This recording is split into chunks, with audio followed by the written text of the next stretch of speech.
ഇങ്ങനെയാണ് ശരിക്കും പടച്ചവനോട് പ്രാർത്ഥിക്കേണ്ടതും കേട്ടോ. എനിക്കങ്ങനെ തോന്നിയിട്ടുണ്ട്. പലപ്പോഴും നമ്മുടെ പ്രാർത്ഥനകളൊക്കെ എന്താ? യാചനകളല്ലേ? അല്ലേ? യാചനകളല്ലേ? യാചിക്കാനൊന്നും അല്ലാതെ, ഒന്നും ചോദിക്കാൻ വേണ്ടിയല്ലാതെ വെറുതെ പടച്ചവൻ്റെ മുന്നിൽ കുറച്ച് നേരം ഇരുന്ന് നോക്കണ്ടോ, എന്തൊരു രസമായിരിക്കും എന്നറിയാം.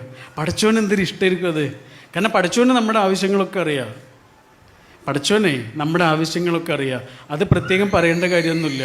പക്ഷെ പടച്ചവൻ്റെ മുന്നിൽ ഒന്നും യാചിക്കുവാനല്ലാതെ വെറുതെ കുറച്ച് നേരം ഒന്നിരുന്ന് നോക്കണ്ടു.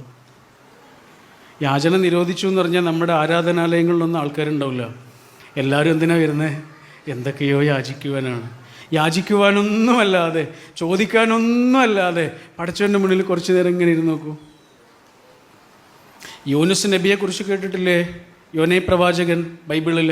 അദ്ദേഹം തിമിംഗലത്തിൻ്റെ ഉള്ളിലാണ് കുടുങ്ങിപ്പോയത്. തിമിംഗലം അദ്ദേഹത്തെ വിഴുങ്ങി. ആ തിമിംഗലത്തിൻ്റെ അകത്തിരുന്നിട്ട് അദ്ദേഹം പടച്ചവനോട് പ്രാർത്ഥിക്കുന്നതുണ്ട് ഖുർആനിൽ. എന്താണെന്നറിയോ? പടച്ചവനെ, ഞാൻ ഈ തിമിംഗലത്തിൻ്റെ ഉള്ളിലാണ്, എന്നെ രക്ഷിക്കണേ എന്നൊന്നുമല്ല. അതൊന്നും പറഞ്ഞിട്ടില്ല.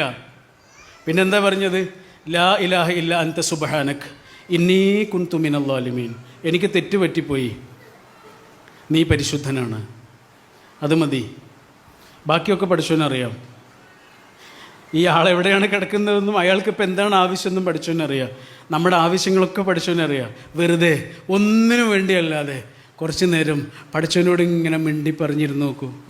അതിന് ധ്യാനം എന്നാണ് പറയുക. ധ്യാനം. ഇതേപോലെ ഒന്നിനു വേണ്ടിയല്ലാതെ ഒരാൾ കുറച്ച് നേരം ഒന്ന് വിളിച്ച് സംസാരിച്ച് നോക്കൂ, അയാൾ ഞെട്ടും.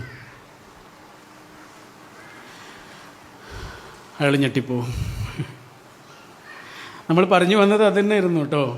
മനുഷ്യനെ അവർ പറയാത്തതിൽ നിന്ന് അവരെ തിരിച്ചറിയാനും അവർ പറയുന്നതിൻ്റെ അപ്പുറത്തുള്ള അവരുടെ ദുഃഖങ്ങളെ അറിയാനുമൊക്കെ സാധിക്കുന്നത് എപ്പോഴാണ്? ഒരു മനുഷ്യനോട് നമ്മൾ അത്രയും അടുത്ത് നിൽക്കുമ്പോഴാണ്. അല്ലെങ്കിൽ നമുക്ക് മനസ്സിലാവില്ലല്ലോ. ഹബീബായ തിരുനബിയുടെ ഒരു സംഭവമുണ്ട്. തിരുനബിക്ക് മനുഷ്യന്മാരെ നല്ലോണം മനസ്സിലാവുമായിരുന്നു. എല്ലാതരം മനുഷ്യന്മാരെയും മനസ്സിലാവുമായിരുന്നു. അതിൻ്റെ കാരണം എന്താണെന്നറിയോ? നബി അത്രയേറെ ദുഃഖിതനായിരുന്നു. ദുഃഖിതൻ എന്ന് പറഞ്ഞുകൂടാ, ദുഃഖങ്ങളിലൂടെ കടന്നുപോയ ഒരാളായിരുന്നു.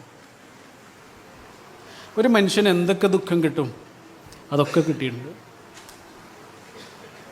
ഒരു മനുഷ്യന് താങ്ങാൻ പറ്റുന്നതിലേറെ സങ്കടം കിട്ടിയിട്ടുണ്ട്. അതെന്തിനായിരിക്കും? കാരണം ഈ ആൾക്ക് പടച്ചോൻ കൊടുക്കുന്ന മിഷന് അത്രയേറെ വലിയ മിഷനാണ്. മനുഷ്യന്മാരെ മുഴുവനും മനസ്സിലാകണം ഈ ആൾക്ക്. അങ്ങനെ ഒരു വലിയ മിഷനാണ് ഹബീബായ റസൂൽ സ്വല്ലല്ലാഹു അലൈഹി വസല്ലമയ്ക്ക് പടച്ചോൻ കൊടുക്കുന്നത്. അതുകൊണ്ട് പടച്ചോൻ ആദ്യം തന്നെ എന്താ കൊടുത്തത്? ദുഃഖങ്ങൾ.